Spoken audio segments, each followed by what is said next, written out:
کہانی۔ بہت دور دراز علاقے میں ایک ریاست تھی، سکھ چین کی ریاست۔ اس ریاست کا بادشاہ بہت ہی نیک دل تھا۔ سب لوگ یہاں ہنسی خوشی رہتے تھے، لیکن کچھ روز تھے سکھ چین علاقے کے لوگ بہت خوف زدہ تھے۔ شام ہوتے ہی سب لوگ اپنے گھروں کی طرف لوٹ جاتے۔ تمام کاروبار بھی رات کا اندھیرا چھا جانے سے پہلے ہی بند کر دیے جاتے تھے، کیونکہ اس علاقے کے کئی لوگوں کو جنگل میں کسی درندے نے مار ڈالا تھا۔ لوگوں میں بہت سی افواہیں پھیل رہی تھیں۔ کسی کا کہنا تھا کہ یہ کوئی بھیڑیا ہے، کوئی کہتا کہ شیر ہے، لیکن کچھ سیانوں کا یہ بھی کہنا تھا کہ شیر انسانوں کو مارتا ضرور ہے مگر کھاتا نہیں ہے۔ اس علاقے کا بادشاہ اس ساری صورتحال سے بہت پریشان تھا۔ وہ اپنے علاقے کا سکھ چین واپس لوٹانا چاہتا تھا۔ بادشاہ نے اپنے وزراء کو بلایا اور ان کے ساتھ مشورہ کیا۔ اس کے بعد بادشاہ نے اعلان کروا دیا کہ جو بہادر شخص جنگل میں اس درندے سے مقابلہ کرے گا اور اسے مار گرائے گا، بادشاہ اپنی اکلوتی شہزادی کی شادی اس بہادر انسان سے کروا دے گا۔ یہ اعلان کروا دینے کے بعد ہر کوئی اس درندے کو مار دینے کے منصوبے بنا رہا تھا، مگر کوئی اتنا بہادر نہ تھا کہ جنگل میں جائے اور اس درندے کا مقابلہ کرے۔ مگر وہاں ہی ایک بہت بہادر شکاری رہتا تھا۔ افضل شکاری مشہور تھا۔ افضل شکاری نے اپنے دوست اکمل شکاری سے مشورہ کیا۔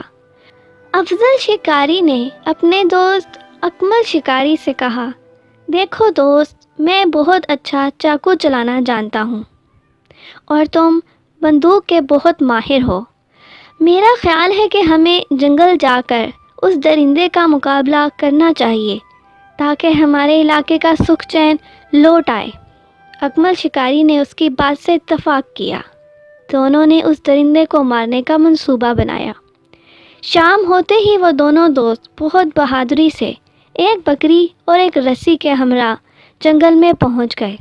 جنگل کی طرف جاتے ہوئے انہوں نے دیکھا کہ راستے میں درندے کے پنجے لگے ہیں۔ غور اور مشاہدے کے بعد انہیں اندازہ ہوا کہ یہ پنجے شیر کے ہیں۔ انہوں نے محسوس کیا کہ یہ پنجے صرف 3 ہیں۔ اس شیر نے چوتھا پنجہ دبا کر نہیں لگایا۔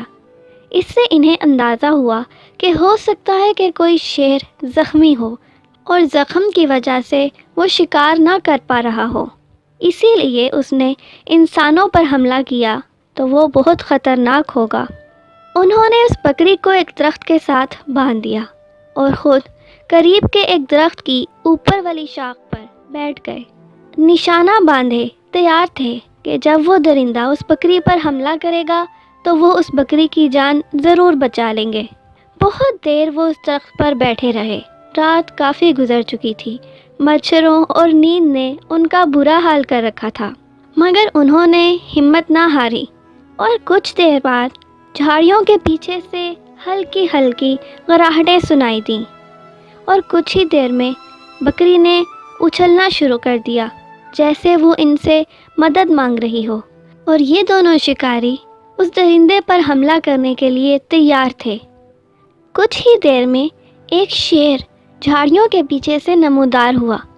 اس سے پہلے کہ وہ بکری پر حملہ کر دیتا، اکمل نے بندوق سے اس کا نشانہ لے لیا، مگر اس کا نشانہ خطا ہو گیا۔ مگر اب شیر بکری کو چھوڑ کر ان کی طرف متوجہ ہو گیا۔ شیر دوڑتا ہوا آیا اور ان کے درخت کے ساتھ ٹکرایا، جس کی وجہ سے یہ شاخ پر اپنا توازن برقرار نہ رکھ سکے اور زمین پر گر گئے۔ اکمل کی بندوق دور جا گری۔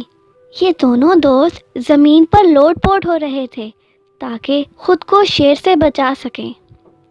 افضل مسلسل شیر کے اوپر اپنے چاقو سے وار کر رہا تھا، اسی لیے شیر افضل کی طرف زیادہ متوجہ تھا۔ اکمل نے اپنی جان بچاتے ہوئے اپنی بندوق ڈھونڈنے لگا۔ جلد ہی اسے اپنی بندوق مل گئی۔ اس نے شیر کا نشانہ باندھا اور اس بار اس کا نشانہ خطا نہ ہوا۔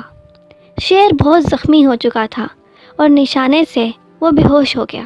اس سے پہلے کہ اکمل شیر کو ختم ہی کر دیتا، افضل کو اس کمزور اور زخمی شیر پر رحم آ گیا۔ اس نے کہا، رکو دوست، اس کمزور اور زخمی شیر کو مار دینے سے ہمیں کیا فائدہ؟ میرا خیال ہے کہ ہمیں اسے چڑیا گھر لے جانا چاہیے۔ وہاں پر ڈاکٹر اس کا علاج کرے گا اور اس کے بعد اسے چڑیا گھر میں نمائش کے لیے رکھ دیا جائے گا۔ اسی بات پر اتفاق کرتے ہوئے ان دونوں دوستوں نے شیر کو اٹھایا اور بکری کو لیتے ہوئے شہر کی طرف واپس آ گئے۔ انہوں نے شیر کو چڑیا گھر میں ڈاکٹر کے حوالے کیا۔ ڈاکٹر نے اس شیر کا علاج کر دیا ہوگا۔ اگلی صبح جب افضل اور اکمل کو بادشاہ کے دربار میں پہنچایا گیا تو بادشاہ اپنے ان بہادر شکاریوں سے بہت خوش تھا۔ سکھ چین علاقے کا سکھ واپس لوٹانے پر بادشاہ نے انہیں بہت سے انعام و اکرام سے نوازا اور وعدے کے مطابق افضل کی شادی شہزادی کے ساتھ پوری شان و شوکت کے ساتھ ہوئی۔ سکھ چین علاقے میں سبھی لوگ ہنسی خوشی رہنے لگے۔